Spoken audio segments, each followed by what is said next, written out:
191वां सर्ग। मुनि के आश्रम के साथ पूर्वोक्त दोनों शरीर भस्म कर चुकी अग्नि और भस्म की वायु द्वारा सांध्य तथा स्वप्न में जागृत की स्थिति का वर्णन।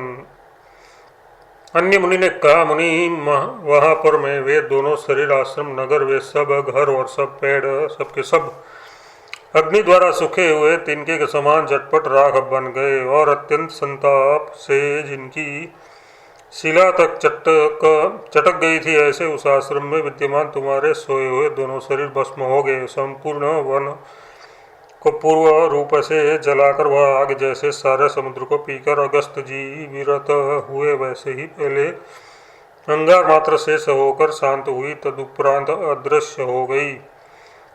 उक्त अग्नि के अदृश्य होने पर वायु पहले दीप्त फिर शीतल हुई, भस्म राशि को पुष्प राशि की तरह कण कण करके सब की सब उड़ा ले गया।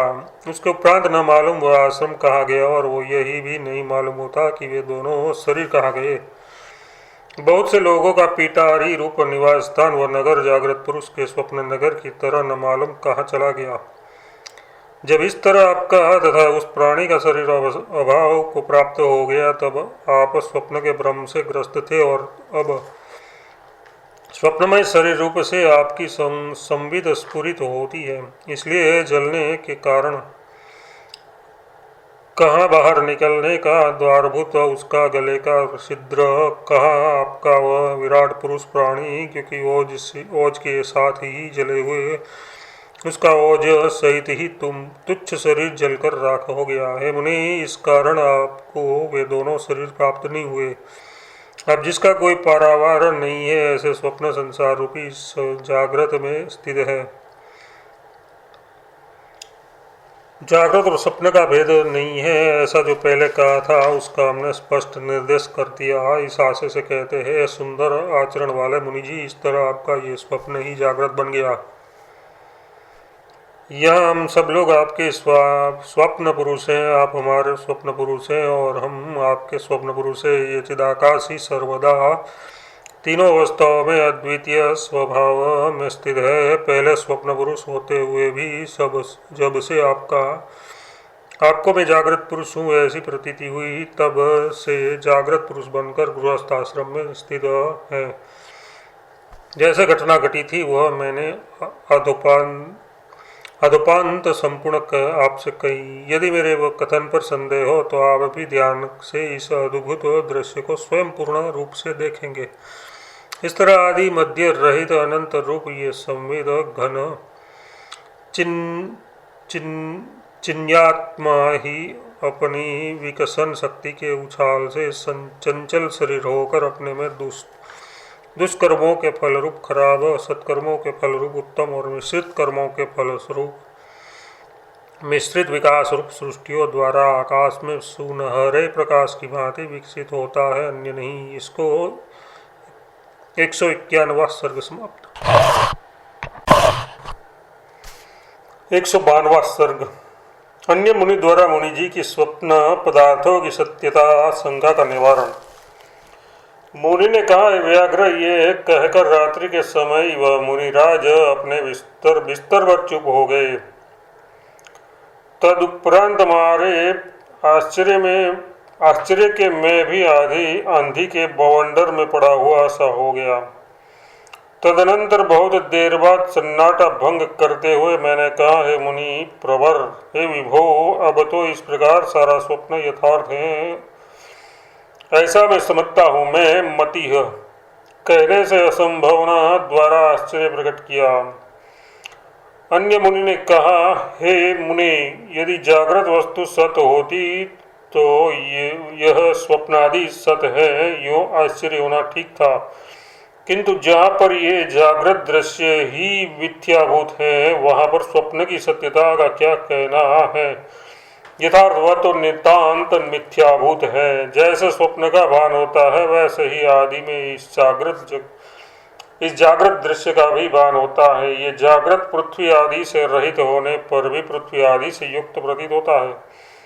ये व्याघ्र महाग्रो इस प्रकार दृश्यमान आज के हम लोगों के स्वप्न से भी जागृत के नाम से प्रसिद्ध सर्ग रूपी स्वप्न निर्मल चैतन्य मात्र स्वरूप है, यानी स्वप्न के बराबर भी उसका अस्तित्व नहीं है। हे कमल नयन, इस विषय में आप उत्पत्ति सुनिए।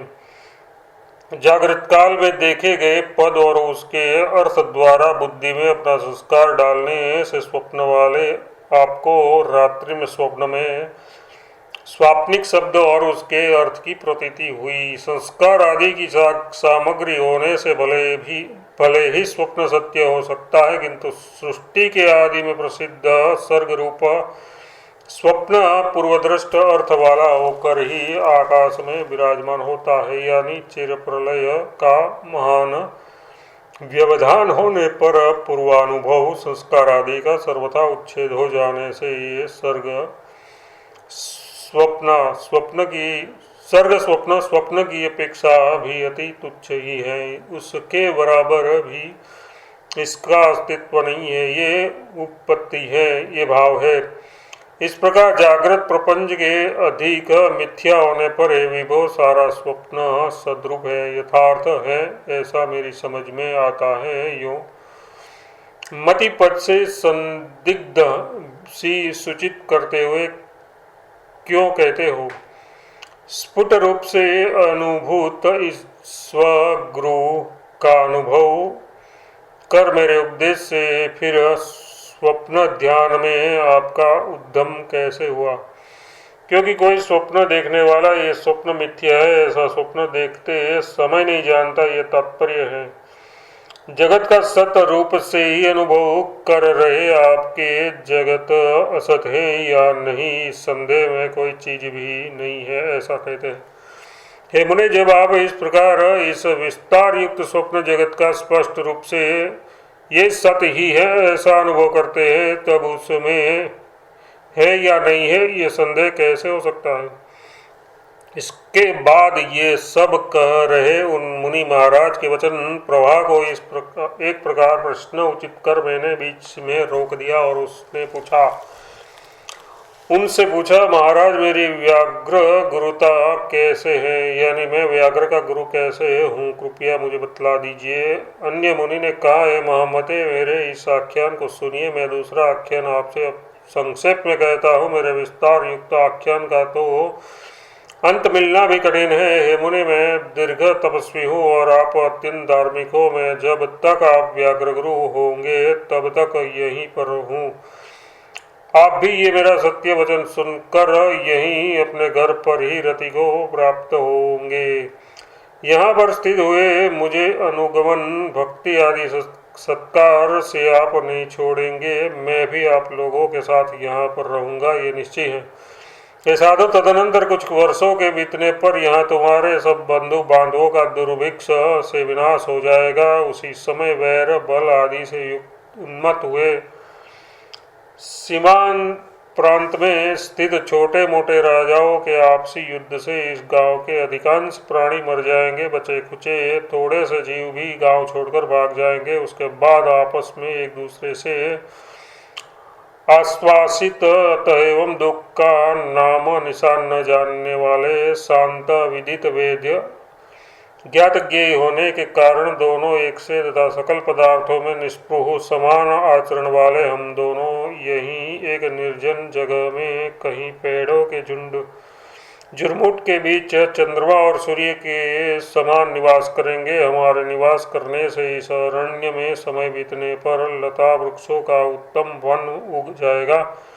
वसाल ताल लता के समूह से सारे भूतल को वेष्टित कर लेगा। उस वन का क्या वर्णन करूं? वह ताड़ तमाल के पत्तों के नाच से दिशाओं को अलंकृत करेगा। उसमें खिले हुए कमल वनों द्वारा नीचे चरणों को पड़ने छूने के कारण वंदनीय से वृक्ष फूलों से विकसित रहेंगे और मधुर ध्वनि कर रहे चकरों के झुंडों से उसके लता कुंज अत्यंत मनमोहक रहेंगे। अधिक क्या कहूँ, वह वन स्वर्ग से उतरा हुआ नंदन वन सा स्थायी होगा। 152वां सर्ग समाप्त।